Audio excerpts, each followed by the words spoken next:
বন্ধুরা কেমন আছেন? আশা করছি সবাই ভালো আছেন, সুস্থ আছেন। হ্যাঁ বন্ধুরা, চলে এলাম স্পোর্টস লাভার্স এই চ্যানেলে আরো একটি ভিডিও নিয়ে। কি সেই ভিডিও?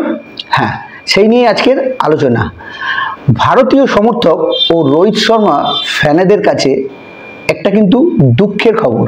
হ্যাঁ, দুঃখের খবর কি সেটাই আপনাদের কাছে জানাতে এলাম। দুঃখের খবর এটাই যে টেস্ট ক্রিকেট থেকে অবসর নিলেন রোহিত শর্মা। তাই রোহিত শর্মা ফ্যানেদের কাছে এটা অবশ্যই খারাপ খবর বা খারাপ লাগছে তাদের কাছে। তবে টেস্ট ক্রিকেটে থেকে অবসর নেওয়াতে হিটম্যানকে, আমরা যে রোহিত শর্মাকে আমরা হিটম্যান বলি, সেই হিটম্যানকে কিন্তু আমরা সাদা জার্সিতে আর দেখতে পাবো না 22 গজে। যাই হোক, রোহিত শর্মা অবসর নিয়েছেন, সেই জায়গায় ভারতীয় টেস্ট ক্রিকেটে নতুন ক্যাপ্টেন কে হবে সেই সব নিয়ে তো আলোচনা করবই।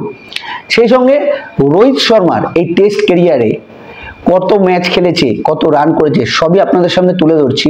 রোহিত শর্মা তার টেস্ট ক্রিকেটে 67টি ম্যাচ খেলেছে, এখানে 4301 রান করেছে, 10টি সেঞ্চুরি ও 16টি হাফ সেঞ্চুরি করেছে। গড় হচ্ছে 46.54, মানে 46.54 গড়। এই গড়ে কিন্তু 67টি ম্যাচে 4301 রান করে সে টেস্ট ক্রিকেটকে বিদায় জানালো।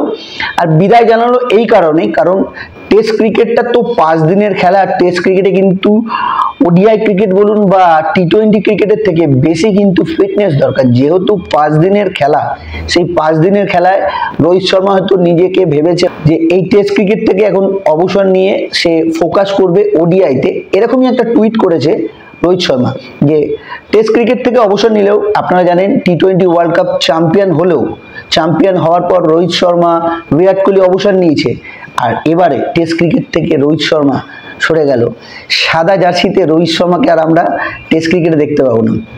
সেই জায়গায় আপনারা বলুন, ইন্ডিয়ায় মানে টেস্ট ক্রিকেটে ভারতের ক্যাপ্টেন কে হবে? কে রোহিত শর্মার জায়গা নেবে? সব থেকে আগে যে নামটা উঠে আসছে বা সব থেকে আগে যে নামটা থাকবে, সেই নামটা হচ্ছে জাসপ্রীত বুমরাহ। আপনারা কমেন্টে বলবেন কাকে দেওয়া যেতে পারে টেস্ট ক্রিকেটে ইন্ডিয়ান ক্যাপ্টেন, মানে ইন্ডিয়ান ক্যাপ্টেনশিপের যে দায়িত্ব, সেই দায়িত্বটা কাকে দেওয়া যেতে পারে। বুমরাহ আছে, আরো অনেক সিনিয়র প্লেয়ার আছে। শুভমান গিলকে কি তৈরি করতে পারবে? তো বা তৈরি করার জন্য কি তাকে ক্যাপ্টেনশিপ দেবে? এই দুটো নাম আমি আমার তরফ থেকে সাজেস্ট করলাম। আপনারা কমেন্টে বলবেন কাকে ক্যাপ্টেনশিপ, কার হাতে ক্যাপ্টেনশিপ আর্মব্যান্ড উঠতে পারে। যাই হোক, রোহিত শর্মা ফ্যান বা আমাদের ভারতীয় সমস্ত দর্শকরা রোহিত শর্মার এই টেস্ট ক্যারিয়ারে এত সুন্দর খেলার জন্য, আমাদেরকে এত আনন্দ দেওয়ার জন্য রোহিত শর্মাকে অনেক ধন্যবাদ।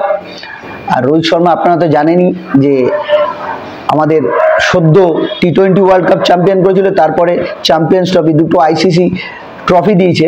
হ্যাঁ, ওয়ার্ল্ড টেস্ট চ্যাম্পিয়নশিপে আমাদের হারতে হয়েছিল রোহিত শর্মার ক্যাপ্টেনশিপেই অস্ট্রেলিয়ার কাছে, আবার ওয়ার্ল্ড কাপেও অস্ট্রেলিয়ার কাছে হারতে হয়েছিল। এই রোহিত শর্মাই ক্যাপ্টেন ছিল। 4টে ফরম্যাটে কিন্তু ফাইনালে উঠেছিল রোহিত শর্মা। টেস্ট বলুন, ওডিআই বলুন, টি20 বলুন বা চ্যাম্পিয়ন্স ট্রফি বলুন, তার মধ্যে দুটো সাফল্য এনে দিয়েছে আর দুটো ব্যর্থতা। তাই রোহিত শর্মার এই টেস্ট ক্রিকেট অবসর নিয়ে আপনারা কি বলবেন কমেন্টে অবশ্যই বলবেন। আজকের দিনটা রোহিত শর্মার ফ্যানদের কাছে খারাপ লাগবে বা খারাপ দিন, কারণ রোহিত শর্মাকে আর তারা কেন, পুরো ভারতবর্ষ বা ভারতীয় ক্রিকেটের সমর্থকরা রোহিত শর্মাকে আর সাদা জার্সিতে দেখতে পাবে না। তাই বন্ধুরা, কেমন লাগলো এই আপডেটটা? আশা করছি ভালো লেগেছে। ভালো লাগলে আমাদের সঙ্গে থাকবেন, লাইক শেয়ার অবশ্যই করবেন, আর হ্যাঁ, সাবস্ক্রাইব তো অবশ্যই করবেন। সাবস্ক্রাইব করে আমাদের পাশে থাকবেন, যাতে ভিডিও করার আমাদের মোটিভেশন আরো বাড়ে। ততক্ষণ ভালো থাকবেন, সুস্থ থাকবেন, আর আইপিএল হচ্ছে জঙ্গি আইপিএল, দেখতে থাকুন।